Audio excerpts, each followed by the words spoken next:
السلام علیکم ورحمۃ اللہ وبرکاتہ۔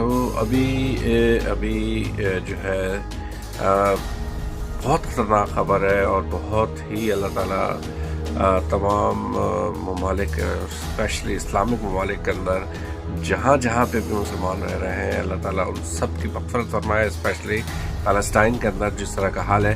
ابھی کا حال یہ ہے کہ غزہ میں حماس کے بعد جو اٹیک ہوئے ہیں، اس کے بعد اب ریٹیلیشن آیا اسرائیل کا، اور اس نے بہت خطرناک بمباری کری ہے، اور اس میں بہت کیجویلٹیز ہوئی ہیں۔ اس ٹائم کے اوپر اوور آل ووٹوں نے کہا ہے کہ یہ ریئیکشن ہم دے رہے ہیں۔ انٹرنیشنل میڈیا، آپ کو ایز یوزول پتہ ہے کہ باہر کا میڈیا جو ہے وہ یہ ون سائیڈڈ سٹوری سناتا ہے، ہر چیز کے اوپر وہ بتاتا ہے کہ یہ کس طریقے سے ہوتا ہے۔ حالانکہ اس سے پہلے کا اگر ہم سیناریو دیکھیں تو غزہ کے اندر انہوں نے پانی